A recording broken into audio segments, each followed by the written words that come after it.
going to call the November 21st, 2023 meeting of the White Bear Lake Conservation District Board to order. We have a quorum. Thank you all for being here. We're called to order. So we're on to item 3, approval of agenda. Does anybody have any adjustments that they would like to make to the agenda? And I'll start. I'd like to add under new business, I'd like to add administrator salary. And does anybody else have anything they'd like to add to the agenda?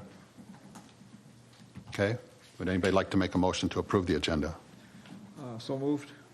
Second. We have a motion and a second to approve tonight's agenda. Any discussion? All those in favor say aye. Aye. Opposed, same sign. All right. Approval of previous board meeting minutes. Does anybody have any adjustments that they would like to make to the October 17th, 2023 meeting minutes?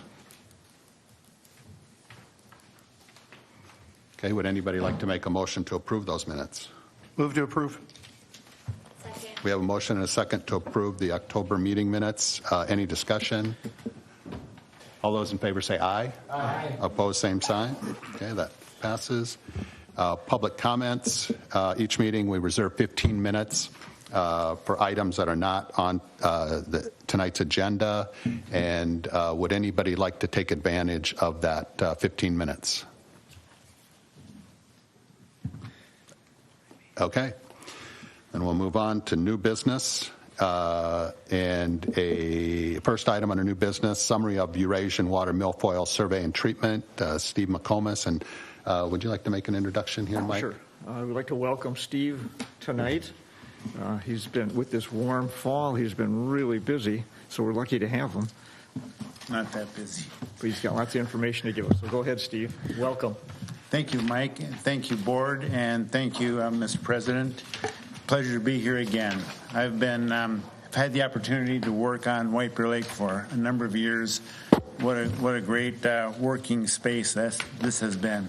So I was going to start with right out with a slide. And what we did in June is actually with the help of Mike as well, because he knows the lake better than I do. That's for sure.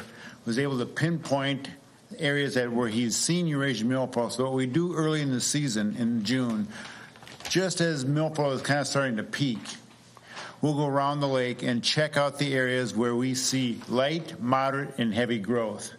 And then what we do is we will mark that with a handheld GPS, a spot, and we'll note if it's a light, heavy, or moderate growth of Eurasian milfoil. And we get all these points, and last year we had about 500 points. And so that's a very extensive survey. We go in a zigzag pattern around the lake. It's called the meander survey. And then when we get back to the lab, we download the points onto the map. We associate each of those points with an Eurasian milfoil density of a 1, 2, or 3, light, moderate, or heavy growth. And that's the map that we see next after this. And so what we did is based on that, you can see up there, we ended up with 16 areas that could be treated for Eurasian milfoil. And that other line, those black dots, are sites without milfoil, and the black line is basically the boat track that we took around the lake. So we circled the whole entire lake.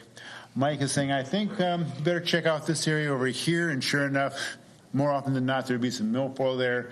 We would mark it as a light, moderate, or heavy growth. If we had moderate and heavy growth, the yellow dots and red dots, and they were kind of clumped together, we would circle that up for treatment, and that's how we got our treatment areas. Often, if we saw milfoil, but it was a light growth, and in late June, June 27th, we figured that would not produce heavy growth by the end of the summer, so we didn't circle that up and we didn't treat it. So we don't treat all the milfoil in the lake. We treat what is going to be predicted to be heavy or nuisance growth. So those are the 16 areas. We treated on the treatment date, I think, was July 18th. And then about a month later, 4 weeks later, we went back out to check not only the treatment areas, but also all the other areas around the lake to see if did we miss anything, did some milfoil come up that we weren't aware of. And so this map here, August 9 and 10, that we assessed the Eurasian milfoil and looked at the treatment areas. We went back to all the treatment areas to check to see, did we get good control? Was there a problem? And also we wanted to know if there was milfoil growing any place else in the lake that we might have missed. And so here are the 16 areas, and you can see that for the most part we had very good control. There's a couple sites, a couple areas, 9, 10, and then there's I think an area up here number 6. We had a couple yellow dots. So that's moderate growth. So the milfoil was dinged, but not really knocked out completely. The rest of those sites, we had very good control. It would not be a problem for navigation nor for recreation. And so for this year, by the end of the year, for the most part, Eurasian milfoil, we had pretty good control. Now, it was an interesting year from the standpoint that native growth was also very abundant. So milfoil was under control. If there were some weedy areas in the lake, more often than not, it was probably native plants. Native milfoil. There was still some native milfoil in the lake. Stonewater stargrass was big this year. And in the shallow water, a lot of times water celery, which is another native plant. It's that ribbony lake plant. And that was pretty abundant as well. Good. So here is Eurasian milfoil under light to moderate growth. And this is the type of milfoil that we would not treat. If it was 3-4 feet or more below the water surface, so it wouldn't be tangled up with the prop, and if we had single stems like this where it wasn't branching, that type of a plant density, that type of a Eurasian milfoil density is very similar to native plant density. So then we wouldn't treat it. The areas that we did treat are areas where you would have milfoil bunched together, a lot of stems, and branching. And the branching is what forms kind of the surface mats and forms a navigational and sometimes a recreational problem for skiers, for sailors, and just even for some fishermen. But this right here is basically native habitat, or it's similar to native plant in that native plant habitat.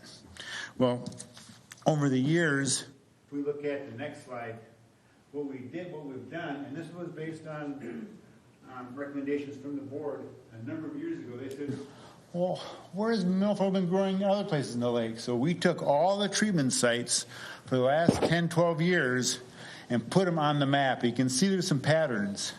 Some areas of the lake have produced Eurasian milfoil, heavy growth, to be treated almost on an annual basis, but not every place. And from year to year it varies. You can see that the number of acres treated is in that table, and that varies from year to year. But if you look at those polygons, they're called, where we've circled up treatment areas, you can see that in the west lobe there, some milfoil is pretty persistent out in the middle. Along the southwest shoreline there, those areas are areas, but not every year and not the whole shoreline. That's why we want to make those delineations every year, because one year we might have 10 acres to treat, the next year we might have 50 acres. And so we want to save money. No need to treat if it's light growth. So this last year we did treat 47 acres. And that is down a little bit from years past, a little bit more than in 2022. Again, that varies from year to year based on everything from sunlight and ice goes out. We have had some zebra mussel impacts clearing up the water, and also lake levels are another factor. The years where we had some of the highest treatment areas or acreages are years where we had lower lake levels, better sunlight penetration, and that was combined often with even some zebra mussel dynamics as well. So if we look at the next slide, we can kind of compare what we treated this year in 2023 with the long-term pattern. And you can see that it hits mostly the same areas. They're pretty consistent, but just that it varies in size from year to year. So we have a pretty good idea of where milfoil is going to be kind of a perennial growth in that perennial growth pattern, and that helps zero in on the milfoil. The next slide, I believe, shows then kind of the long-term, kind of the historical herbicide use. Starting back in 1988, when milfoil first came in. And by 1998, it had pretty much spread around the lake. And then since then, it's just been variable. Some years very high, other years a little bit lower. Some of the highest acreages that were treated were at some of the lowest lake levels. And since the lake levels have come back, now we're into a little bit of a different pattern. It goes up and down, but at a lower acreage that has been treated. And you can see on that table on the right was just the acres treated over going back to 1988.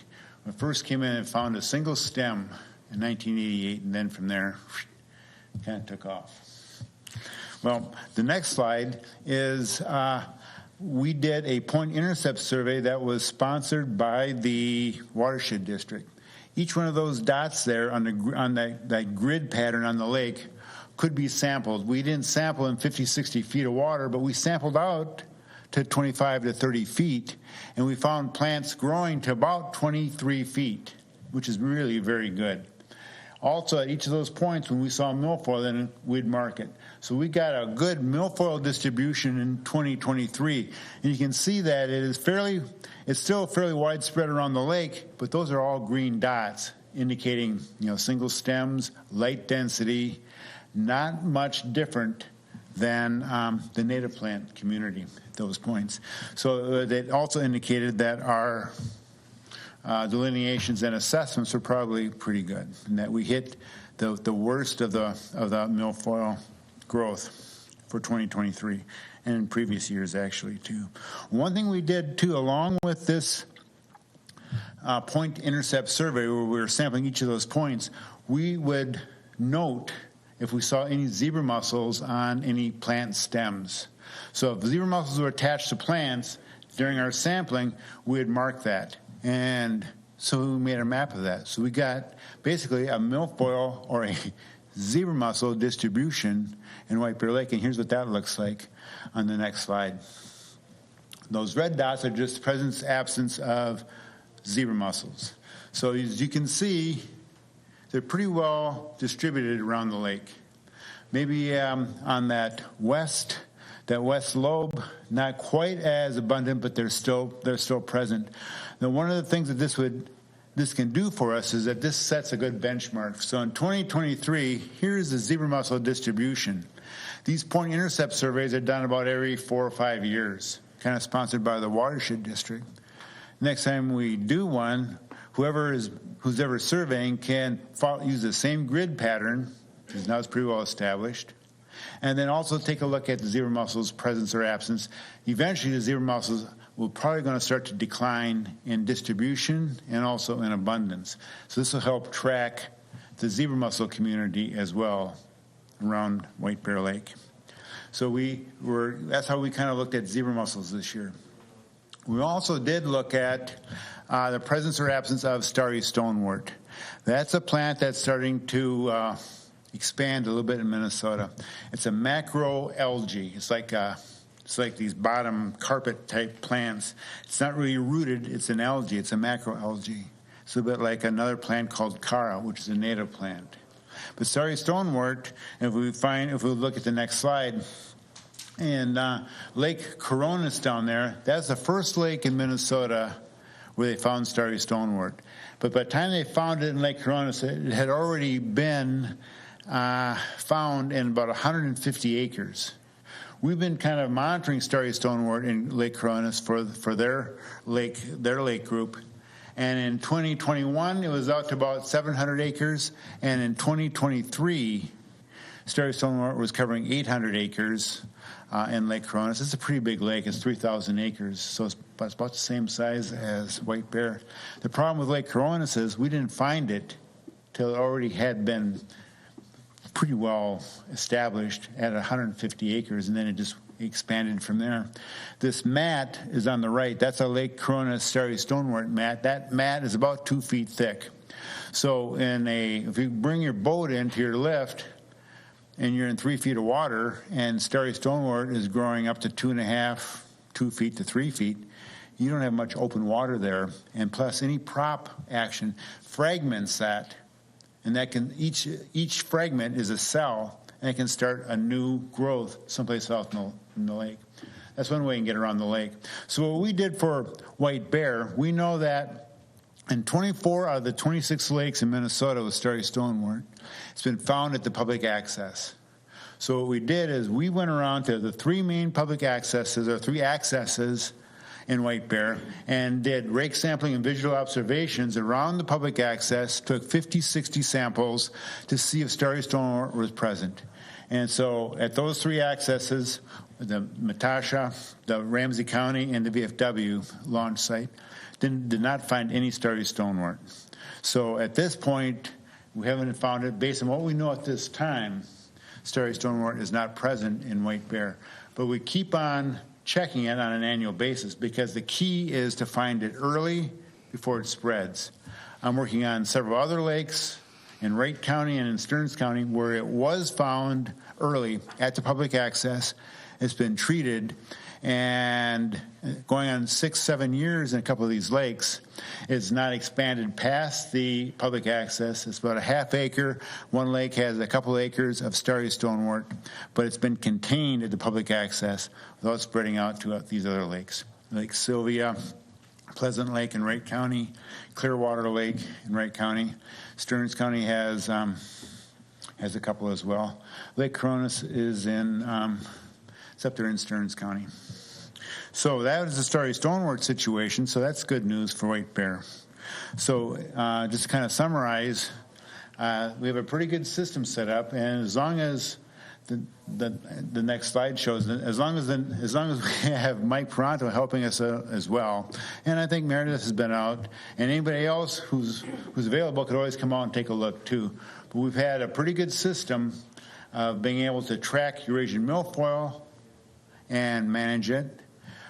Zebra mussels, not much we can do to reduce the number, but we can certainly track it. And as zebra mussels densities go up and go down, it tells us something about what we might expect in the lake as well down the road in terms of other plant growth and things. And then the starry stonewort, which we do in conjunction with the Eurasian milfoil delineation and assessment. We can stay on top of that as well. So that is kind of the summary of Eurasian milfoil, zebra mussels, and starry stonewort. Any questions? I have one. Sure. On the zebra mussels, this was the first year you've documented that for White Bear then? Yes, right. And then we'll ongoing, because I remember you were talking about, like, it is a cycle. Right. And they filter water and they die off, and I've started to see that as the... But I've seen that cycle already where I live. Is like they're starting to die down and they're washing up on shore, and it's gotten less. So, oh yeah, but I didn't. This is the first year we've actually documented it to see where they're at. Yes, the DNR has done some work, but not systematically like this around the whole entire lake. Got it. And another indicator, some other evidence is that the chlorophyll concentrations in White Bear for 2023 averaged 3 parts per billion. That is extremely low. We've had enough zebra mussels with the filtering action. They take the algae, the edible algae, right out of the water, and while they're eating it. And so as the chlorophyll, as the algae is filtered out, then the clarity increases. But they've taken the algae down so far that they're starting to get food limited, dying back, and that's what you're seeing. You're seeing some of the empty shells or gaped shells on the shoreline washing up. And so that'll probably, I suspect, another 5 years, that map will be a lot different. There'll be fewer red dots as the zebra mussels then start to decline and decrease. They won't be eliminated from the lake, but they will be they'll be less abundant and less dense, and their distribution will decrease. Other questions? Mike? You had mentioned starry stonewort, but then I think in your report there was like something you found similar to it? In my report? Yeah, that was Cara, the native plant. Okay. And we kind of showed them side by side because Cara, starry stonewort looks a lot like this native plant. So they're both Cara in the Cara family, starry stonewort and the Cara. Cara is also called muskgrass, and we have a fairly abundant. We have a lot of Cara in White Bear Lake, which indicates that the conditions are probably good for starry stonewort growth. That's why we do kind of want to keep on top of the starry stonewort searching and possible early detection if it does come in. Okay, there's been some articles about crayfish Oh, yeah. in the paper, and it seems like there's a signal crayfish and a rusty crayfish. Is that something that we're susceptible to? Oh yeah. They would live in White Bear. I've done a lot of work with rusty crayfish up in Wisconsin, and they're plant eaters, believe it or not. They're one of the few crayfish that will actually take out aquatic plant beds. That's not a good thing, because if they take out our plants, the plants really help with water clarity and everything else. So they will decimate our plant beds, and then the rusty crayfish don't burrow. All our native crayfish burrow. That means if you see them in a creek or even see them in the shoreline, they'll scoot out. I mean, they're always within about 10 feet of their burrow. And so their first reaction is just to scoot and escape. But oftentimes they get eaten. So the crayfish population, native crayfish, are actually pretty low in lakes. Rusty crayfish have oversized claws, and fish recognize that. And rusty crayfish don't burrow, so they stand and fight. So what they'll do is they'll go back on their haunch on that tail, and they hold up their claws like this, and it scares the fish away. And so if they're not being eaten, and there's plenty of plants, then their population just explodes, and that bottom can just be like moving with rusty crayfish. So we don't want rusty crayfish in White Bear. They're not down in the metro area. They're up in some other lakes up north, and we kind of track them. Now, there is some good news there with rusty crayfish, and that is, with time, native fish will finally figure out that they can scoot around, and if they get them from behind and avoid those claws, they'll start eating them. So there is some predation pressure from the native fish. Ultimately, looks like it can control rusty crayfish, but it takes 10, 20 years. So, is it something you treat, or just let nature? Wisconsin, I was working with a lake group, and they set out crayfish traps, trying to trap them down. And you can get these. Really, if you've seen a minnow trap, those little funnels they have in the wire cages. You bait them with some chicken liver, and it'll attract those rusty crayfish. And you can get hundreds of them. And they've been boiling them. I mean, they've been trying to use them as a food source and stuff. But you get a lot of them, and it's a very intense effort. And eventually, they just kind of say, "Forget it." And what's kind of happened then is we found out that after a number of years, the native fish really are the better controls than what we can do by trapping them. There just isn't a good market for them either. Other questions? Scott? Yeah. Getting back to the starry stonewort. So if you detect it, it needs to be immediately treated with some sort of algicide? Yes, yeah. Okay. Copper sulfate's been the best. Yeah. Now, because you'd have to, we would need money to treat it. Mm-hmm. So it means we need a cash reserve for the day it shows up. Right. Do you have any idea how much it would cost in that kind of scenario? Sure. Typically, it's running about $1,000 an acre, maybe a little bit more, maybe a little bit less than that. And so the first infestation should be an acre or less. In Clearwater, we found it up in Clearwater, but we found it kind of late. It wasn't even at the landing. 24 out of 26 lakes at the landing. Clearwater was one of those lakes where it wasn't at the landing. We just found it in another survey. It had been there for a couple of years, so we had to treat about 2.5 acres. But at the other lakes, we're treating 0.5 acres, 1 acre, 1.2 acres. So we're not treating too much, but you do want to treat it 2 or 3 times a year, because starry stonewort produces these little things called ball bills. And those are not killed with copper sulfate.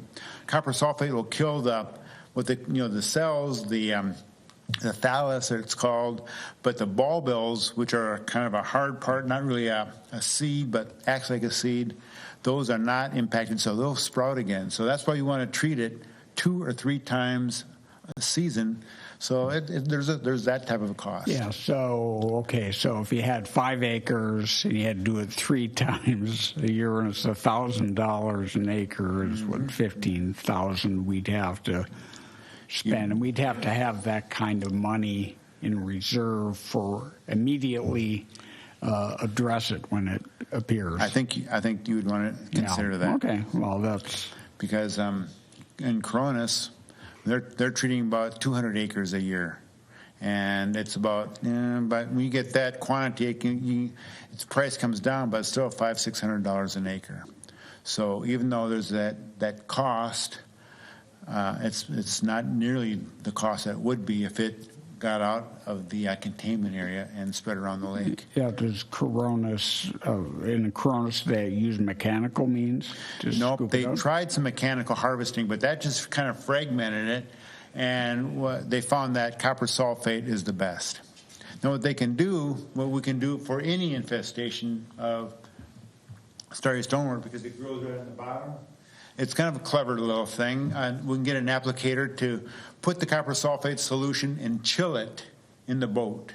So the water temperature is low, it's 30, 40 degrees.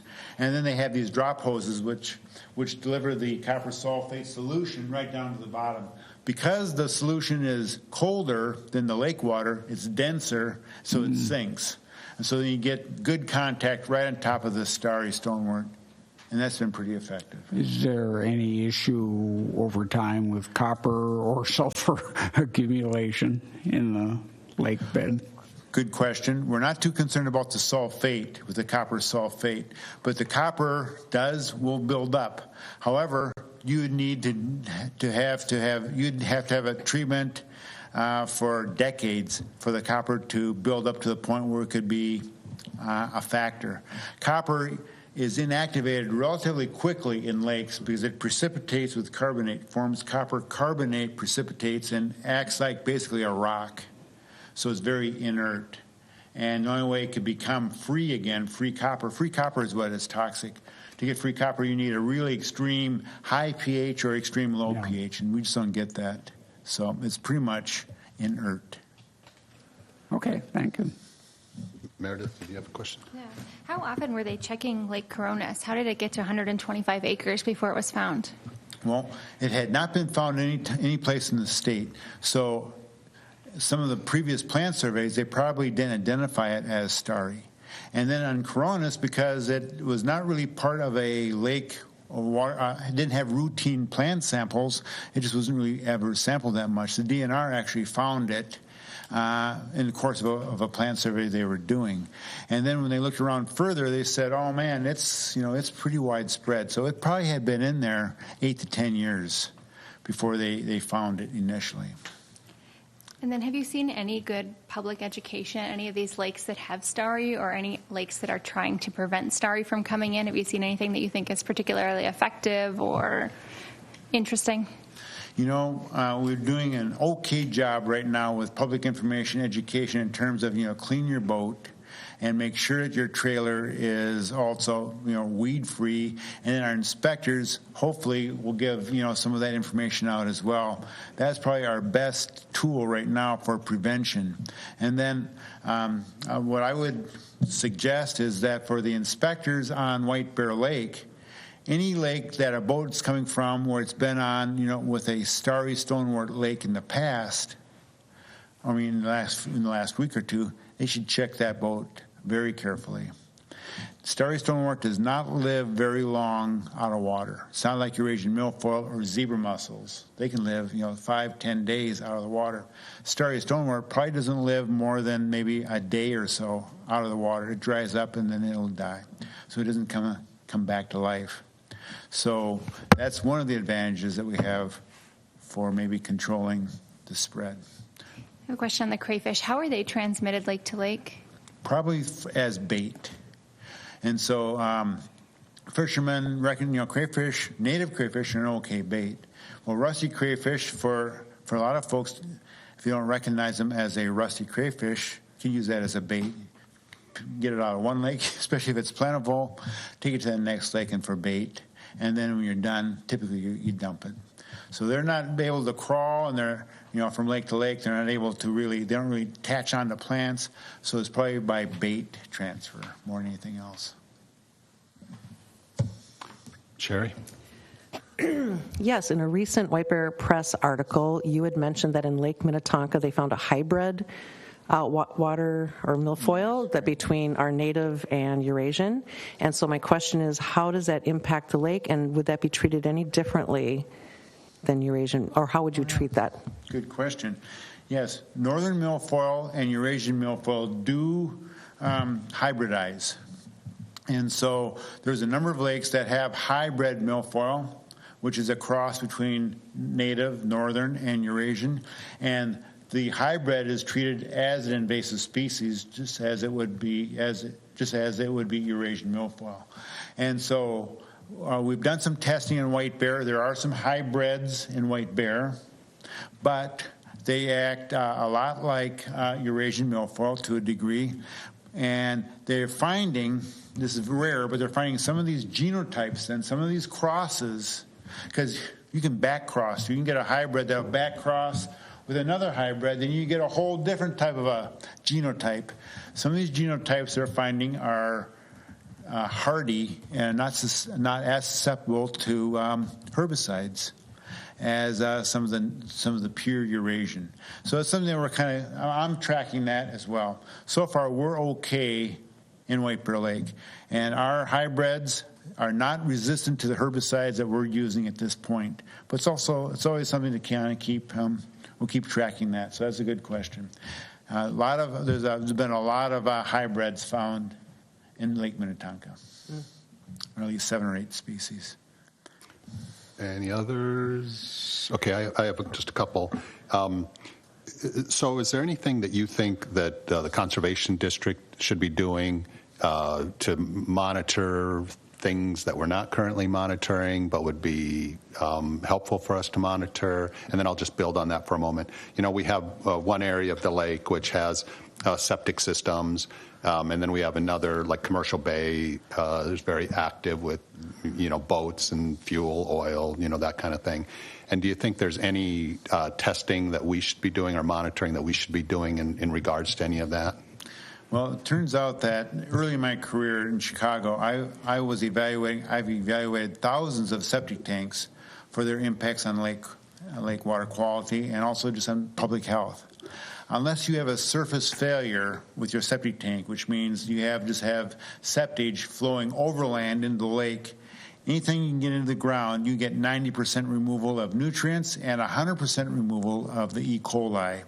So unless there's a surface failure, septic tanks are a very minor component, especially because they're such a small part of the lake, structure, that the lake volume, that septic tanks are probably okay. So we would certainly, from a public health perspective as well, if ever there was any indication of a surface failure, wet grain fields and things like that, that would be immediate need for some action. So that is certainly a factor there. But that would be a factor, but I'd say a relatively minor potential problem for white bear. Commercial Bay, there's a lot of boats there. We did a study on Lake Sylvia a couple of years ago, and if you want, I can forward it to you. Their question was, the boats and the uncombusted petroleum products, gas, and everything else, is that a factor? Is that any public health concerns in a lake? And so we sampled a bunch of different spots. We were right by public accesses, and that was a real active access. Maybe not as active as the county access or Mataska, but still, 150 boats over the weekend would be pretty typical. We sampled right there on a weekend, and the results came back. There were no signs of any petroleum, gasoline products or their breakdown products. So that's good news too. Boat motors these days are running a lot more cleanly than they were maybe 30, 40 years ago as well. So from that standpoint, we're in pretty good shape, I think. If we didn't find anything there. The odds are that it's not a big concern for Commercial Bay or other areas of the lake. There is some concern coming down the road for the PFAS. But unless there's a known source, where there's been some firefighting, training going on, and a lot of foam was used, and that runoff is going to go into the lake, we probably don't have a big concern. No more than any other lakes that are in the area as well. The lakes where they do have PFAS concentrations that are of some concern, almost always associated with some firefighting training, sometimes on an air base, especially up in Duluth, military air bases where they train with foam, and that's that runoff. Those are the systems that were probably a little bit higher and had elevated levels of PFAS, which is, it's a kind of a Teflon product in simple terms. But by nature, then, the reason why it's used too, it's also very inert. And they're working now. You need very high concentrations to have any type of health impacts, but we're still a concern. And there are some trigger levels that are being developed by EPA, so we're tracking that. And is anybody sampling for PFAS in White Bear Lake? Not in White Bear Lake. There's been a handful of lakes, maybe in Minnesota, and other lakes here and there. So far, we can find PFAS in a lot of systems, but at very, very low levels. And that can come from almost atmospheric, from a variety of sources. We have a small watershed for White Bear. I would suspect that we're on the low end of any PFAS levels in the lake. But the metro area, there's been some PFAS found. Sampling has been relatively minor by the MPCA. And with the whole water gremlin thing and the TCE, do you think that's something we should sample for, be concerned about, deposition of that in the lake? That's a good question. And, when that came up, when that kind of hit the news, I immediately took a look at the water gremlin site. Fortunately, for White Bear anyway, they are on the west side of the lake. And our groundwater flow in White Bear is from east to west. So our groundwater flow is actually away. That gremlin site would be in a setting where groundwater is flowing away from White Bear. There'd be very little chance of any water gremlin contaminants, whether it's lead or anything else, hitting the groundwater and then coming backflow into White Bear. It's going the other direction. So from that standpoint, we're in good shape. Okay, and then chloride. I know that we sampled for chloride in White Bear Lake, and that's trending in a certain direction. And how do you see White Bear Lake comparing to other lakes in that regard? That's a good question. I was thinking about that too, because typically I put a little water quality section into our report, but it's a little bit too. Those data aren't all back yet, but. Talking to the Watershed District, and I think Matt Koshin mentioned that he might have sent you some information too. Again, water from chlorides. The problem with chlorides is that they're biologically inert. Nothing really uses them, takes them up. They don't absorb any sediments or soils. They're just there. The only way you can reduce their concentration is by dilution. So you want to make sure that we don't have a constant input of chlorides. However, we do have roads around here, and so the chloride levels in White Bear are increasing gradually. But because we have such a small watershed, that levels, I'm looking at concentrations back in '88, they were around 20 parts per million chlorides, and in 2023 they've increased up to about, what is that, about 45. So that is that's a pretty typical increase in chlorides for a lake throughout the whole metro area and actually throughout the whole state. And on top of that, those chloride levels are actually lower than most lakes, and that's due primarily because our watershed is so small. We don't have a lot of drainage water coming in. And even though we have some roads going by, that's a factor. That's a source of salt. Not nearly as bad as some lakes next to an interstate. They're using 100,000 pounds a mile of salt, and so that's a bigger factor. So a lot of lakes in the metro area have higher chlorides. I think the threshold for where you start getting impairment is about 260 parts per million, and we're at about 45. So we're well below that threshold. Yeah, but it never goes down. Never goes down unless you can knock out the source of all chlorides, and then eventually rainwater and stuff would dilute it, and then they'd go down that way. But since '88, when they started monitoring, levels have not gone down. But it's a pretty typical trend for most of the lakes, especially in the metro area, and probably statewide. So just two more, and then I'll be done. Signal crayfish. You talked about the rusty crayfish. Yeah. And anything we should know about signal crayfish? Well, they're big, so we don't know much about them. What they'll do in the in our lakes. They are a regional exotic crayfish, meaning that they're not coming from Europe and anything else. They've been in the United States, but they're a regional non-native species, and that is their native range, I think, is down south. I'm not sure on that, but their native range, we have signal crayfish in the United States that are native. It's just that when they get out of that geographic range, they can be a problem. Yeah, they would have some impact maybe from the standpoint of excluding any native crayfish and things like that. They're a little bit like the red swamp crayfish. That's also a invader, and it's just that they can outcompete our native crayfish and take over and decimate the native crayfish. That's probably one of the main ecological problems.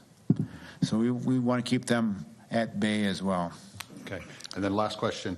Is there anything that you would like to know more about regarding White Bear Lake? Like anything of interest that you think, wow, I wish I knew more, or wish we knew more about this or that?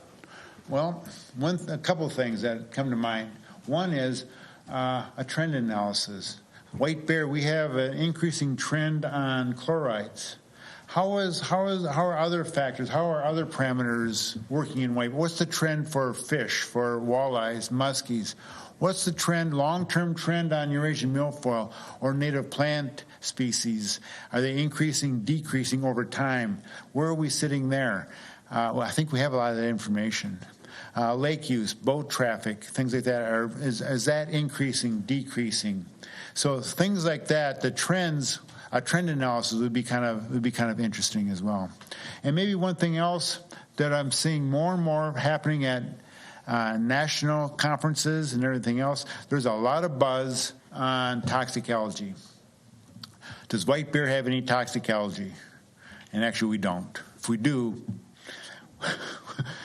3 parts per billion of chlorophyll, even if some of that algae is toxic, it's so low they don't have any impact on any of the organisms. But what we could do, what might be kind of interesting over time, is to collect a water sample in June. For example, if you're doing a milfoil delineation, collect a water sample, top and bottom, and have that water sample analyzed for algae composition. What kind of algae species do we have in the lake? And see how that might change over time. Are the zebra mussels having an impact on the algae? Or the species composition, is it changing? Do we have any toxic algae species, which are the cyanobacteria? If we do, what kind are they? And then also what we're finding is that algae can be very different from the top of the water and the bottom water. So I'd collect a water sample in the top and collect a water sample down near the bottom, have that early in the summer, see what the species composition is, and then come back in the fall or in August or September and see, are the blue-greens, have they really taken off? Are they a big factor? Or are they decreasing? Or are they not there at all? And Powderhorn Lake, we don't have to do it at this level, but they sample every 2 weeks for algae composition. And over time, they found when they had the best water quality in Powderhorn Lake, they had no blue-greens. The blue-greens, for some reason, were not present at all. That was when they had the best water quality. When they had high levels of blue-greens, that's when the water quality was poor. Now, water quality in White Bear right now is an A+. I mean, we're one of the better lakes in the whole metro area for sure, top 5. And so we don't have a big problem with nutrients and blue-green algae, but we do maybe want to keep tracking that. Because the questions will come up from the public too, because there's going to be toxic algae buzz, and it's going to be getting more interest too as we go on. So if somebody asks, what is the toxic algae component in white bear? You could say, well, look at that. Comus says, I don't do the analysis. We send that out because that is very specific and very particular. You need some pros doing that. But you get that back, and there's probably 20, 30 species of algae out in the lake, if not more. And how does that vary from year to year, and also even from season to season? And I think a couple samples like that would be of interest. It costs about $150 per sample. So it's more than just a routine phosphorus sample and some of these or chloride, but I think the information long-term could be pretty informative. All right, any other questions? Meredith? Do you think anyone else is sampling for toxic algae? Would Rice Creek have the data or somebody else? I don't think so. No.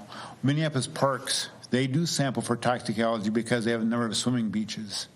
And so they've been tracking it very carefully. A few other groups will do some sampling as well. Where most of the toxic algae sampling is being done is the East Coast, West Coast, down south, where they're closing beaches and things like that. We don't have to worry about that in White Bear. Our water quality is so good. But these more fertile lakes have more blue-green algae or cyanobacteria. And there's a potential there for toxic algae strain within a cyano bloom. Not all blue-green blooms are toxic, but there's strains of, there's some subspecies that will produce toxic compounds, metabolites, and we just don't know what those strains are. So not every blue-green bloom is toxic, but you treat it with caution if you do have a blue-green bloom. I don't think we've had a blue-green bloom in White Bear in decades. So we're okay that way. Basically, if your transparency gets less than 3 feet, that's when you start getting some concerns. Typically, a water transparency less than 3 feet is due to blue-green algae in August. Mike? This time of year, you hear fishermen and others talk about the lake turning over. Can you explain what that is and how that happens, what conditions are needed? Oh, sure. Yep. Turnover. Turnover in a lake happens twice a year, fall turnover, spring turnover. Right now we're in fall turnover. What happens is that we have, over the summer, the radiation, water warms up. So we have 60, 70, 80-degree water on top. It only goes so far. The sunlight only penetrates so far. So if a lake is deeper than 20, 30 feet, sunlight doesn't get down to those depths. And so that water is still kind of has winter temperatures. It's 30, 40 degrees down there. That water is dense, and it stays down there. The warmer water sits on top of that colder water. But now as temperatures drop and we're down, we get into the 50s to the 40s and into the 30s, as soon as the water temperature hits about 42 degrees, that is the same temperature as the water below it. And so then a little wind will mix the whole entire lake, and that's the turnover. So then you get the whole lake mixing with a little bit of wind action. Otherwise, in July and August, the wind action is only mixing the water on top of that cold water. It does not, it's so dense, it doesn't move with that top water. So you have the warm water circulating, but then when that warm water gets to the same temperature as the colder water, one density, then just a slight breeze can mix the whole lake. And then that's turnover. And that reoxygenates then the whole lake. And then you go into winter, and then you have some other reverse stratification, and then come spring, you'll have another turnover episode too. So right now we're in fall turnover. And that sets up for other lakes, don't have to worry about White Bear, other lakes that don't have oxygen, that's the oxygen they're going to get, because as soon as the ice comes on, no more re-aeration, no more mixing, so then you got to make it through the winter with that oxygen that you got in fall. Okay, any other questions for Steve? Okay, well, thank you, and thanks for all you do on behalf of all the lakes, Sure. but particularly White Bear Lake. Again, it's a pretty good working environment out on White Bear Lake. So, no complaints from my end. Thank you very much. Okay, moving on. Minnesota law, new earned sick and safe time. Mike. The state of Minnesota passed a law which takes effect January 1st. It's called the Earned Sick and Safe Leave Time. Employers have to provide leave to part-time and full-time employees who work in the state. So we have a part-time employee. Sick and safe time is paid in different ways, and we chose the simplest way to have it occur and be paid, and the city does our payroll, and they also chose the same way to do it, so it only makes sense to follow suit. We pay it as it's accrued. So if every 30 hours you get 1 hour of this safe and sick time. You can accumulate up to 48 hours in a year unless the employer decides that they would allow more. You can carry it over up to 80 hours. Once you get 80 hours, that's supposed to be the limit unless the employer decides that you can go higher. So anyhow, I don't think those things are going to kick in, but we're going to do the accrued as worked system along with the city who does our payroll. And it's something that it's law, so we have to do it. So that's just more information on what we're doing. And can, so we're talking about you, Sherry. Can Sherry, if she accrues this time, can she cash it out at some point? No, you cannot cash it out. It can only be used for sick, care for sick family members, or to seek assistance if an employee or their family member has experienced a domestic abuse. Okay. So it's sick leave or helping somebody with sick or a problem. Okay. I think what you can do, though, and at least when I worked for the state, is you can put in your notice and then take that time and get paid. So you put in your 2-week notice, that's 80 hours. You don't come in, you call in sick for 2 weeks, and you get paid. Sure. Okay, any questions on that? And so do we have to, so it's a law, do we have to make a motion to, that we're going to handle it that way, or do we just say we're going to handle it that way? Al? Curiously, you're looking at me. Did we stump you? Looking at you. Well, again, as Mike said, it's been passed, so it's part of state law. So you really don't necessarily have to affirmatively say yes, we're going to do this, because the consequences are you have to do it. So it is essentially an accrued version of FMLA. So you can, instead of saying I'm going to take time off unpaid, it's an accrual basis as you work. You just accumulate this. And so you can certainly take a motion to say that the way the city has set this up for their employees, you would like them to carry through and do it for our single employee that would be subject to the law. Okay. If you'd like. I don't think it's necessary. If you want a resolution, I can certainly draft that up for the next meeting. Okay, but otherwise we don't need to do anything and it'll just happen. I don't think so, because it's mandated, Right. mandatory. We're just following the law. Yep. And it's convenient that we are handling payroll through a city that's doing it the same way, like Mike said. So, Yep, agreed.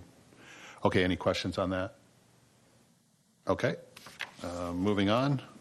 Next item, administrator salary. So when we developed the 2024 budget back in June, we included an increase in the wage for our administrator, and I would like to make a motion that we increase the administrator's salary from $26 an hour to $28 an hour, which is what we had contemplated in the budget.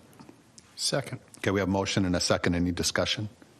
Mike? Starting January 1st. Oh, sorry. Yeah, so I'll amend that motion, starting January 1st. Second. Okay. Any discussion? Okay, I'll call the vote. All those in favor say aye. Aye. Opposed, same sign. Okay, so that passes. On to unfinished business, the VFW EAW. So we received another update of the VFW's EAW, but I think it's still missing. Is it still missing like the state report or something from the historical? A heritage review. Yeah. And then also how to calculate that the carbon footprint section, which is, I did look at that, it's quite a lot. Yep. So anyway, again, we have partial EAW in front of us. I guess I would suggest that everybody give it a look and let Sherry know if you have any comments on what we have in front of us. Is there And really any relevant carbon footprint to adding some dock sections that would make any difference in a decision we might make or the DNR would make? you know, so I wonder the same thing. And I guess what I would say is, you know, there are boxes in the form that, you know, the EAW, the worksheet that have to be checked. And so we just have to make sure we check those boxes somehow. Yeah, we've been discussing this a long time, and I don't think it's going to have any impact one way or the other, how it gets filled out.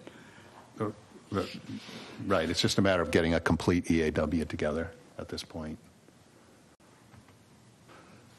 Okay. Any questions on that? Okay. We'll move on. Buoy placement and map. Meredith? Okay, so in your packet, you have the map that we've all seen before and contemplated, and thank everyone for their contributions. We've seen it for a few months, and now it's time to approve it for public consumption. So I'd make a motion to approve the buoy placement map and buoy in and out dates for 2024. Okay, we have a motion and a second, and those buoy in and out May 1 and October 15th. Any discussion? Okay, although, Meredith. I'll just say that this will go on our social media and will likely be published in the White Bear Press. And maybe we put it on our website. In our website as well. I just want to say I was going to use a CAD program to kind of finish it off a little bit, and that's at home. We don't have one here, and I just didn't get a chance to do it, so I still want to use that to tighten up the dots and stuff. Yeah, it could look a little nicer for publication. It's kind of hard to read. All right, so Sherry's going to kind of formalize it a little more, and then that will be the document. But otherwise, we see where the buoys are. We see the in and out date. Yeah, because at least in black and white, I can't tell the difference between the. Because what we're going to need for the first issue of the Laker next year is we're going to have a feature article on buoys, everything, where the buoys are, and what kind of buoys, and what do they look like, and how do you get, you know, there's a lot to be said about buoys. Okay. Okay, so we have a motion and a second to approve this diagram. Any further discussion? I have a question. Yep. Does this cover those buoys that were over in, off of, I guess it was Commercial Bay, off into the marsh area? Right there, no white buoys. Those are the three. But there were also some buoys that were put in there. That doesn't cover these. That doesn't cover these. Nope. So what do we do when those buoys appear next year? Who put the other buoys out? I have no idea. Oh, they're red and green, so they don't hit a pile of rocks when you go around the corner of the... So is that something we should be putting out there ourselves? Yeah, and Susie, use your microphone there if you would. Thanks. What's that? Use your microphone when you talk. Yeah, there you go. All right. Is that something that we should be responsible for putting out? Because I think they were small. They were not regulation size. They were, you know, just put out there, and really it didn't say much on them, so you really didn't know what they were for either. So, I mean, if there was a red and green one out there that would have something painted on the side to tell you what they were, that would make a lot more sense. Yeah, so the question is, should we add those buoys That's exactly, yeah. to this map? And make sure that those, I mean, I think they were detergent bottles or something, weren't they? Were painted or something. I don't think they were. They were round marker buoys, but they weren't, they didn't say anything on them. Yeah. Okay, so what do we think about that? Well, that would make us responsible for them. Go ahead, Scott. I'm sorry. I forgot. Responsible for, you know, Coke bottles or whatever out there as buoys. Well, I think that if, I think we would buy buoys and use the proper buoys. I think is what we would end up doing. I don't know. I think that's what Meredith's been wanting feedback. Like, there's a spot, let's put it on the map, and we can buy the buoys. Yeah. And I'm not familiar with that area. Is that, There was a rock pile or See where the something there. three no-wake buoys are? oh, sure. Kind of a little crescent, very small crescent. Yep. Just go beyond the last one, going out into the lake, about half as far as the others. About there. Okay. So should we add those to the map? What's our interest? Okay? I would do it. Well, it wouldn't be a no-wake buoy, it'd be a shallow water buoy. Yeah. Right. I would have nav buoys or whatever, like red and green tells you where to go. I mean, but just make them whatever, like you said, Susie, regulation or whatever, whatever's the right Yeah. buoy. I mean, yeah, I guess so. I mean, the guy who puts them out there, it's because he doesn't want to run out over the rock with his pontoon. I use them. Yep, I would have something there. It's Yeah. But if there was, Over in Delwood, there's a spot that uses them too, over in the corner on the south side of the peninsula. There's some homeowners that'll throw buoys out there off of Lake Jensen's Those haven't been in for a few years. since Lapidat's moved. Okay, so those are some additional buoys that, We had them. Those aren't in. no, but these that we're talking about, that Susie raised. So we should get those on the map, we should buy buoys, we should be responsible for that? Is that what the board's interest is? I would agree. Yep, I would be interested in having it there. I think it should just be done right and be done. one buoy or two? 2. I think 4. I think there's he has 2 in the beginning of it and like 1 in the back where you just have a navigational path. But that it you drops right off. Well, I mean, I don't think we're going to spend that much on 4. No. Right. We can look at it. Okay. Well, we'll have to relook at that, how many we really, yeah. Because it's shallow in the beginning, shallow at the end. There's just like kind of a little tunnel there, right? Well, okay, so. I don't want to go. I don't want to. We got a red and a green buoy. People that know the lake know that you don't pass on red, you go on green. Okay, blah, blah. Now, if we put shallow water buoys in a row, and you're saying you go through them, but we're telling everyone else you don't go through the shallow water buoys because you're going to run over the rock bar like our friend did this summer. Yeah. So we got to think about this a little bit. I agree. This is not as easy as it sounds. I think we should figure out something, but we should probably take the onus to figure it out, right? I think maybe one shallow water buoy on top of the rocks, Could be that. because there is just one rock pile. Yeah, there is. Yeah. And then if our friend puts out a red and a green buoy, we can either leave them there or have them, but we'll have marked what we perceive as shallow water rocks. Is there any reason why those rocks cannot be moved? Well, the easiest thing in the world would be to go out there, because there's only about 30 or 40 rocks, pick them up and move them, but I don't think the DNR would like that. Yeah. Okay. Unless you want to get your, black suit on and go out in the middle of the No, night. thank you. I have no intention of doing that. I won't tell. No, I won't. There will be nothing to tell. It'd be a good project for Susie. Yeah, right. No, I don't Okay, think so is the motion and the second, are you okay with the addition of this single rock buoy? I think a single one wouldn't solve Chris's problems all the way, but it would keep people off the rock bar. At least you know you're not going to hit, because if you stay away from that buoy, you're not going to hit those rocks. Open it however we're going to market it the best way. I'm fine either. We can try, see what happens. Yeah, okay. All right. Okay. So one more dot after those shallow water buoys, and you got it. Okay, so we have motion and a second to basically approve the plan. Yeah, I'll amend my motion to include this extra buoy on the rock pile on the west side of the island. And it was, I agree with that. I'll second that again. okay. Okay, any further discussion? All those in favor say aye. Aye. Aye. Opposed, same sign. Okay, that passes. 2024 Lake Use Study RFP approval. All right. Meredith. So everyone has a new document, which they received in their email today. Sorry that it's late. It's just more eloquently written and for increased clarity, but there were 2 small changes in the scope since the last document that you received at the last board meeting. I'll explain those 2 changes. We're now asking for 6 days of summer data collection instead of a variable 4 to 6 that were in the last RFP. And we're asking the proponent to attend up to 4 board meetings if needed, or meetings with anyone on the board if needed.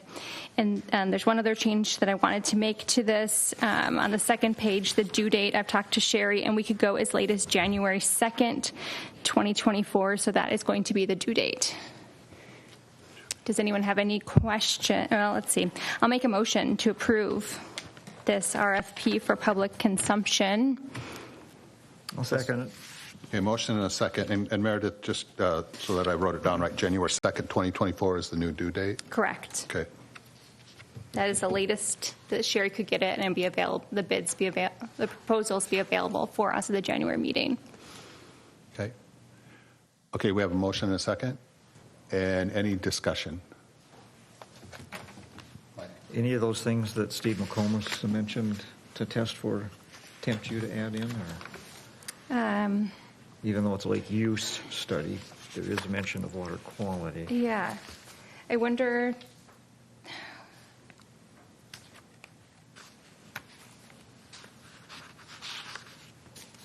Can I chime in on that? Yeah.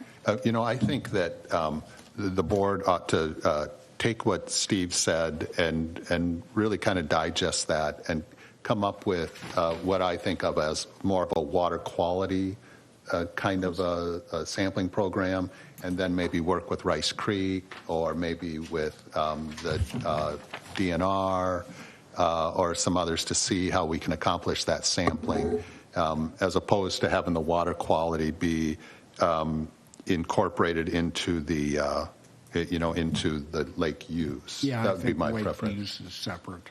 Yeah, it seems that way. And what Steve was talking about is good, but, it's almost like pure science, some Yeah. parts of it that he's talking about. And you want to get like the U of M involved, it's a bigger deal. Yep.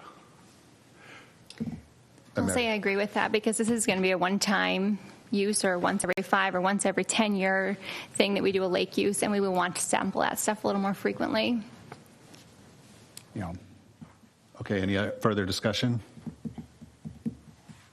Okay, all those in favor of the motion say aye. Aye. Opposed, same sign. May I thank Mark W., Alex, and Brian for your lots of help on this. Thank you. Yeah, and thanks to you and your group for all the hard work. Okay. Now we're on to the reports and the executive committee report. The executive committee did meet. We discussed this sick leave policy. We discussed the buoy placement and removal and the in and out dates.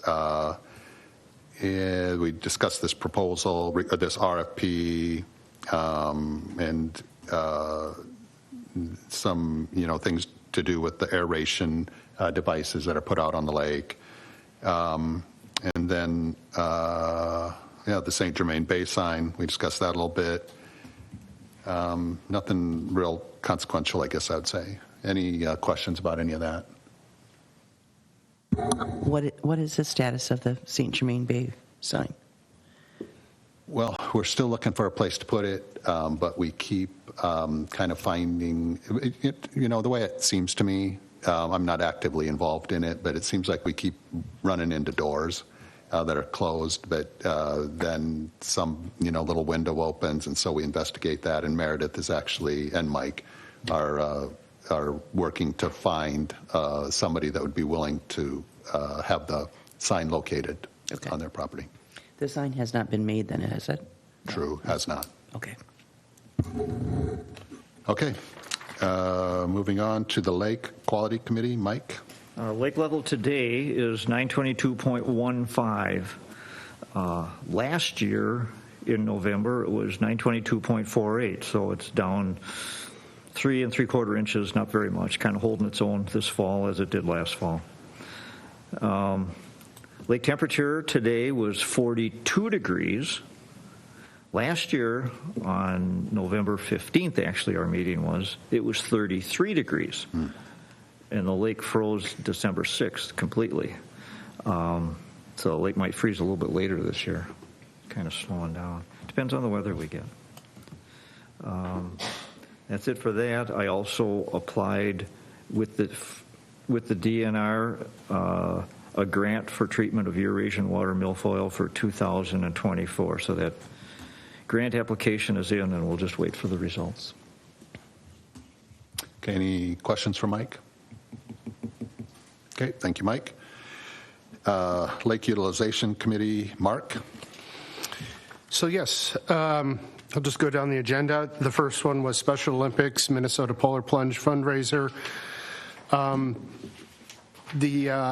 LUC approved it unanimously. We do need to get some more paperwork from the sheriff, but that will come. So it's that they get that information in before the event happens. And then also to waive the fee because it's for Special Olympics charity. That's the motion to approve it. Okay, we have a motion and a second to approve the application for the Special Olympics fundraiser. Any discussion? All those in favor of the motion say aye. Aye. Opposed, same sign. Okay, that passes. President Board, next on the agenda is Wipe Area Food Shelf Barely Open fundraiser. That's the golf event. It'll be held February 3rd. Everything was in order. The only thing I would like to change is that, again, because it is a fundraiser for the food shelf, that we remove the application fee. And I so move. Second. We have a motion and a second to approve the barely open application and without the fee. Any discussion? No. Say aye. Aye. Opposed, same sign. Okay, that passes. Chair and Board, the next one is a VFW Post 1782, commercial permit revised from last year. LUC decided, and Chris has been doing almost all the work on it. We decided that should be tabled because just not all the paperwork is really there, and we've got some time for all that to get through. And the city has been working really well from what I understand, with the VFW and getting some things worked out. So we'd like to table that for this meeting.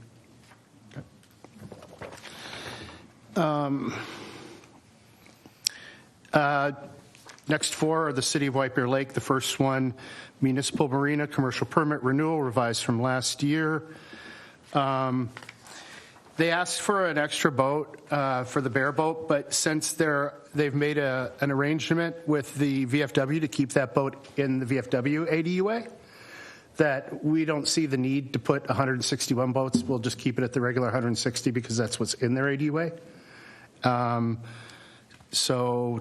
then the only other addition was there was some discussions between the VFW and the city on the fireboat.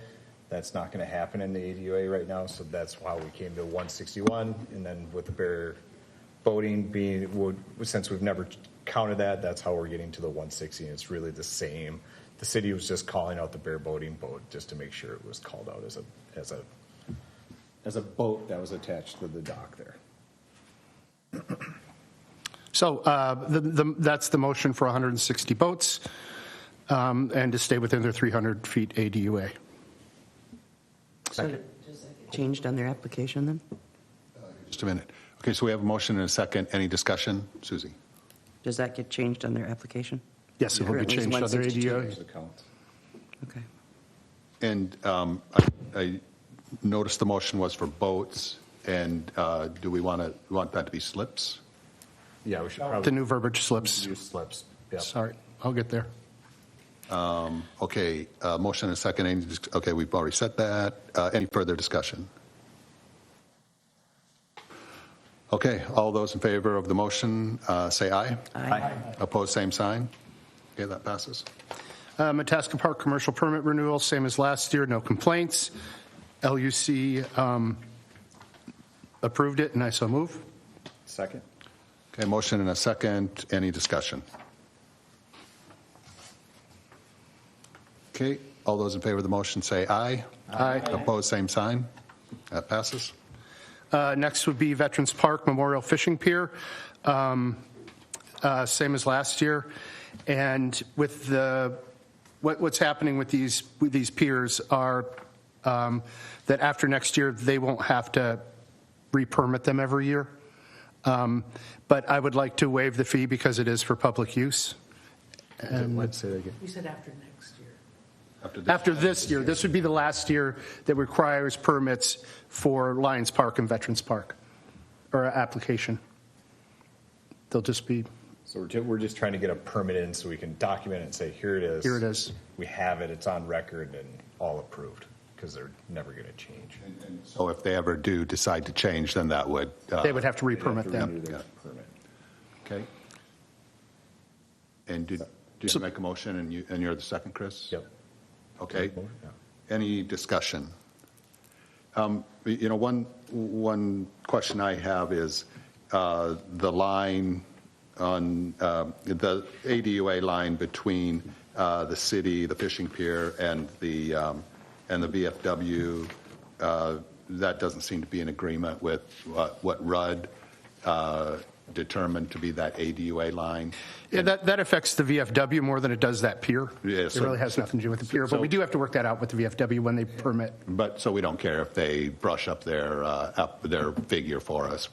Next year they can I think do that. once we and I think I'll have a question for you, Alan, where we want to follow up. We want to make sure the Rudd diagram is right. I can make the assumption it is. I just want confirmation where it's if that's the case, then we can get that in the VFW permit, and then we talk to Rick where if everybody's in agreement and says, here's the line, this is the line to start, right? Then people can go and revise it. But we didn't think it would harm Veterans Park, and two, since VFW is off the table, that's part of why we shelved it, is we want to figure out exactly what that line is to make sure. I'm assuming the survey's right. I just want to make sure it's I'm not the professional surveyor, right? Where it's we get some data on that and we say, yeah, this is correct. And I think Sherry confirmed that with Rudd, that that is the correct line. Yeah. Okay. That the line should be moved. I should say that their survey is correct. Is correct. Okay. Any further discussion? Okay. All those in favor say aye. Aye. Aye. Opposed, same sign. Okay. That passes. Next is Lions Park permit. We've not had one before, so we asked them to fill out an application for a permit, just so we would have it on record, as Chris stated, so we know we have some record that it is there and we know it's there. And I would also like to add that we waive the fee because it is for public use. And I so move. Second. Motion and second.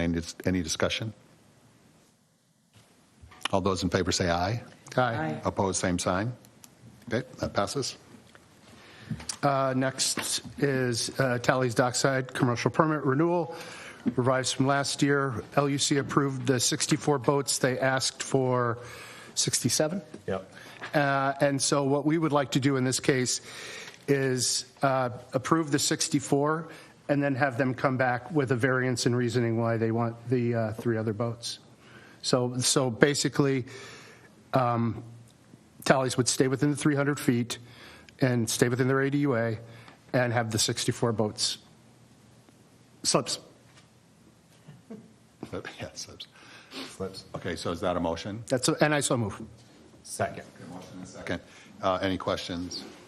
Meredith? I have some questions. So if we're approving 64 slips, does that dock shorten then? No, it stays within the 300 feet. They take out 2 slips, the dock is, You don't shorten the dock. They would still have their dock there from the diagram. So if you took out 51 and 52, just those would be open spots. No boat like would be slips. Well, Not permanent. Maybe transient you slips? could make them transient too. Right. Yeah. Okay. They would not be permitted slips. Okay. And then I have a question on the gas dock, the one that borders the docks of White Bear. I know that we had them shorten it last year. This year, we're saying they can go out to 300, whatever they want to do. We're saying since they're butted each other, it's probably safer to have them the same length. Because if one was shorter than the other, it's then we'll have people from, Tally's probably docking on docks of White Bear. So it's just if we can keep them similar, keep the borders the same, it would probably work the best. Thank you. Any further discussion? I was just wondering about their insurance. We got He's going to get it to me. Okay. It's going to be- Again, yes, insurance, everybody has different timing of insurance, and so I do keep track of when I should be calling them or when they should be coming in. Okay. They called out the insurance company they have. We just need the copy of the slip. Yeah. So they have insurance. They have it through May of 2024. Yeah. And so the idea is when May that comes shows up, up, they send another one that's Renewal. for 2024, 2025. Okay. And Isn't it in here? I think he sent it. Yeah, oh, I do have it. It's in the packet. I got it just recently. I put it in the new packet that somebody. Yeah, it's on have. the page, whatever. The backside. Backside.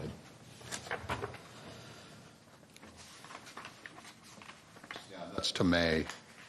May of 2024. Yeah. Yeah.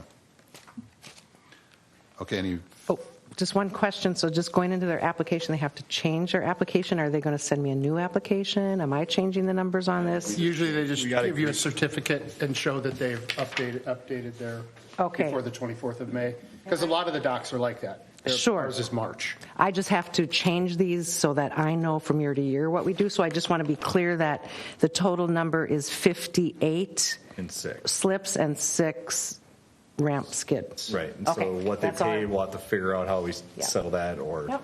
yeah. I'll figure that out. I just wanted to be clear Or if before. it's switched, we'll get through that. And we're also approving the extension that they might need. Extension, which one?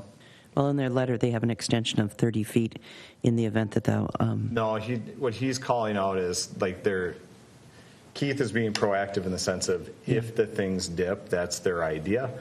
What I've informed some of the commercial bay owners is to start thinking about that because it's coming, right, in my head. Now, we're not acting on it. It's more or less Keith being proactive to say, hey, our plan would be just to push straight out and not change any configuration if it permits us, for that variance to do it.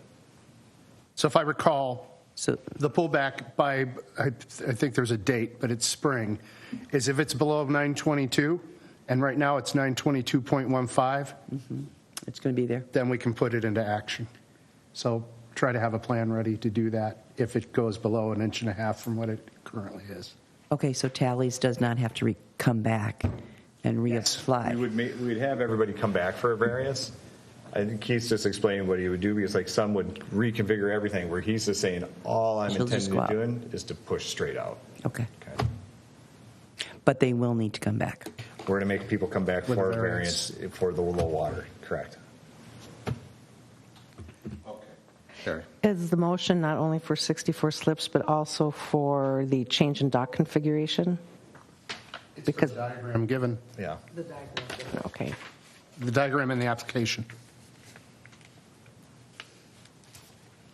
Okay, and so we have a motion and a second. We've had some discussion. Any further discussion? Okay, all those in favor say aye. Aye. Opposed, same sign. Okay.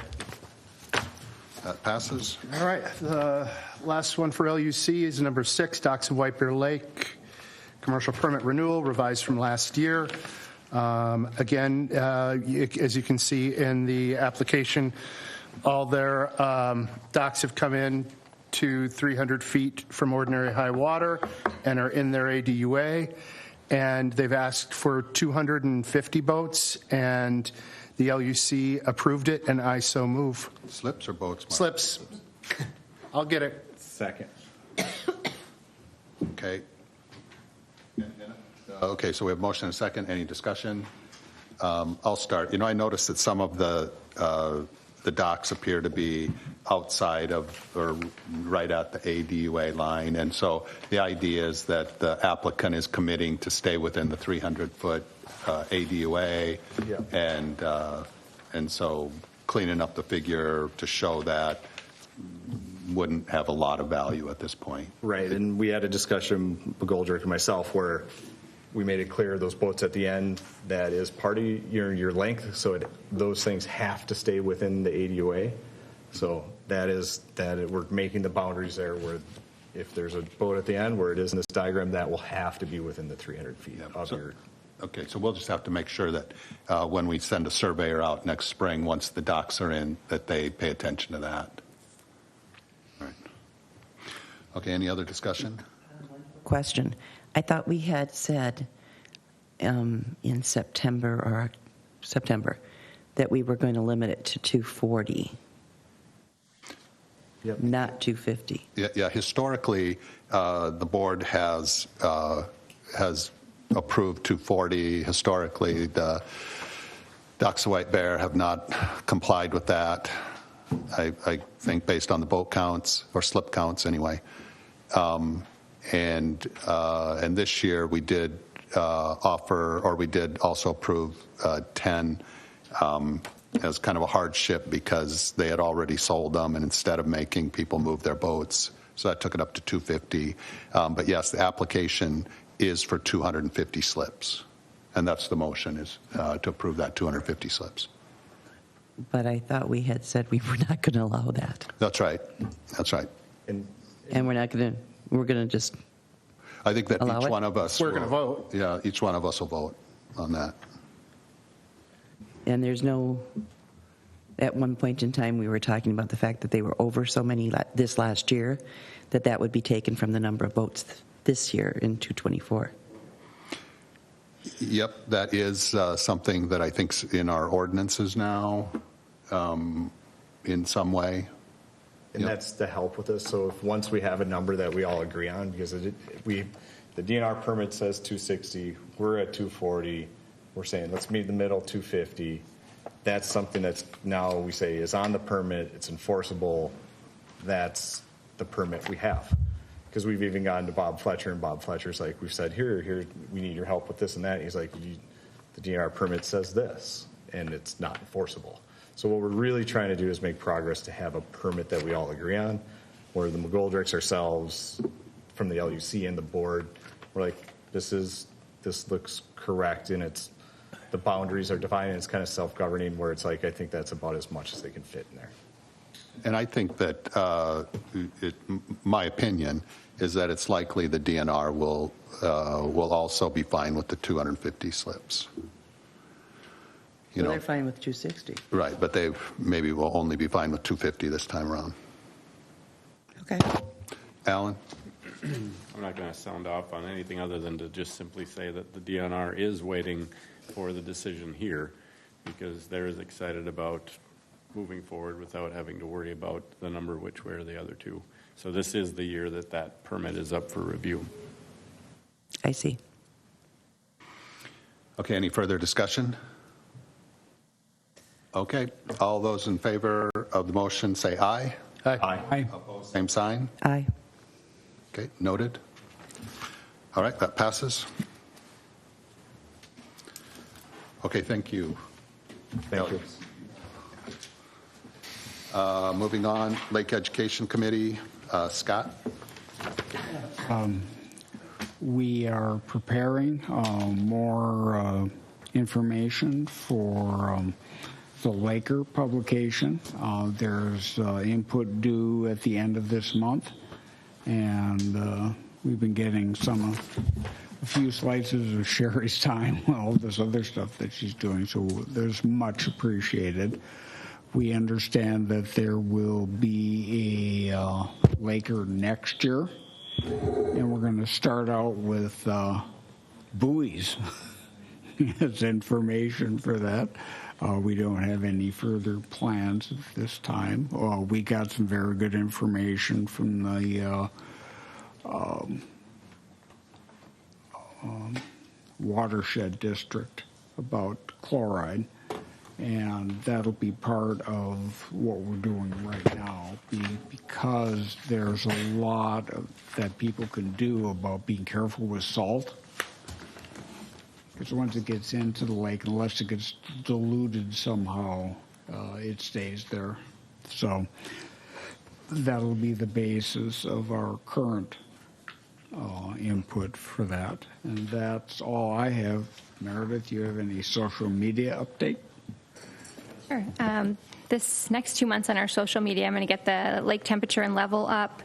I have a new graph of chloride in the lake from the Rice Creek Watershed District that's going to go on our social media, as well as in the Laker. I'll put a post up when the ice goes in with ice thickness guidelines to remind people of ice safety. We have a day our office is closed. I'll make a post about that, and probably some information from Steve McComas will go on our social media for public education. If anyone has anything they'd like to send to me to put up, I'd be happy to. Does anyone have any questions for Scott or me? I don't have any question, but I appreciate that you're focusing on the chloride for this next one. That's, I think, super critical. Anybody else? Okay, thank you. And we're on to the treasurer's report. Mike. November treasurer's report is before you. You can see all the things that are getting paid. I would like to make a motion that we accept debit card purchase 18 and checks number 4909 through 4919. Okay, we have a motion and a second to approve. Any discussion? Just one comment, that if we're going to start this debit card numbering, that maybe we go, like, maybe this should be 23, or next year we start it at 2401, 2402. So we know then that that was the year and that was the debit card purchase. Okay. Instead of going up to like debit card 560 in 3 years. Yeah, I think the idea is Excellent that suggestion. If the powers that write those numbers down will do it, we're all set. Yeah, and I think the idea at the moment, sorry, I think the idea was that we would just restart each year so that January, the first debit card purchase would be one again. So then just making it year specific in the nomenclature like that. Is that a hardship, Sherry? It'll just make the type tinier because there's more letters in there. So Yeah. I don't care. I just thought I'd bring it up. Just something in my head. Okay. Forget that. We have a motion and a second. Any further discussion? Okay, all those in favor say aye. Aye. Opposed, same sign. Okay, we have proposed December treasurer's report in front of you, and it's pretty complete, but there might be a couple odds and ends that come in. We're not sure. There usually is, and there might be some income that'll come in. We don't know. So I would like to make a motion that we pay $5,687.08 minimum for December, and that anything that comes in, we'll pay that. And in January, you will get a completed, updated December report. Second. Okay, we have a motion and a second to approve some expenditure for December, since we're not having a December meeting, and then the official treasurer's report will be handled at our January meeting. Any discussion? Okay, all those in favor say aye. Aye. Opposed, same sign. Okay, that passes. Any questions for Mike? Okay. Board council report, Alan. Board was actually excited to find a Ramsey County violation notice in my mailbox, thinking that maybe it was something from the lake. It was actually a 2014 case from Maplewood. So it was a warrant that came in, and so I got the notice for the appearance. So my excitement waned very quickly. That said, the lake was pretty slow in terms of enforcement. Nothing from the sheriff or the conservation officer. Sheriff makes sense because things are slowing down. Conservation officer nowadays makes a lot of sense because they're on deer patrol. So now they're really out enforcing that. So they're up in Carlos Avery, and you know, our guy not only does the water but also does the land. And so there is that. And, of course, with nothing better to do, I had to come up with a question for Mr. McComas. And so I could paraphrase, but you could also call him back up. I did ask about Phragmites, which is something that we've been treating recently when Mike found out about those. And so I did ask the question, is that something that we need to be worried about long-term here? And without putting words in his mouth, I think he said the biggest challenge with those is the hybridization of the invasive with the native. And so that's what watch out for, because they become sort of a freak and can really take over. So according to him, the management's going pretty well because they're amenable to treatment. And then if you remember last summer, maybe 2 summers ago, we had a citizen complain about yellow iris. And so I asked him about that and whether that was a serious threat to the lake and something to be watching out for. And apparently that's an ornamental. It's not very invasive. It certainly isn't native, but it's also not going to take over the lake. And so it's not something that we have to actively monitor. Is that fair? That's fair. So Good job. I will take my my McComas hat off and put my lawyer hat back on and ask for any questions. We will have, by the way, January, once we reconvene, we'll have the sheriff come in and summarize the enforcement year that was had by Ramsey County. And could we have that happen in February? If you so desire, That's what we would like. then that's what we'll do. All right. Okay, any questions for Alan? All right, thank you. Okay, thanks, Alan. Announcements. It's me. I don't have any announcements. Sherry, do you have any announcements? Just a couple. First of all, carpet installation is going to take place Monday, December 1st, so yay. December 1st? December 4th. December 4th. I do need help, just 1 or 2 people, a minimum of 1, just to move a couple more pieces of furniture on Friday, December 1st, preferably, if not Saturday, December 2nd. So if anybody is interested in helping me with that, I'd appreciate it. Just email me. I have enlisted help to put the furniture back on Tuesday, December 5th, so you're off that. Nobody has to worry about that. On the back of your packet, you receive the White Bear Lake Conservation District Board and LUC meeting dates. So you will see there that our first meeting then in January is going to be January 16th. And other dates are on there. Just thinking ahead, November 19th is probably a Thanksgiving week, so you may want to think if there's another date, just thinking ahead of that. Last but not least, the White Bear Lake or Conservation District office will be closed on Tuesday, December 12th, as I will be out of town. So just make note of that. Okay, and will you send an email as we get closer? Well, I guess December 1st is coming right up, but will you still send an email a few days before just to prompt us on the move? Yeah. And then on the office closure, will we put something on the website or? Okay. The door and okay. Social media. Okay. Any questions for Sherry? Okay. I'll entertain a motion to adjourn. Second. Well, I'll make a motion to adjourn, and we have a second. And no, that's all right. So a motion and a second to adjourn. Any discussion? All those in favor say aye. Aye. Opposed, same sign. Okay, thanks, everybody.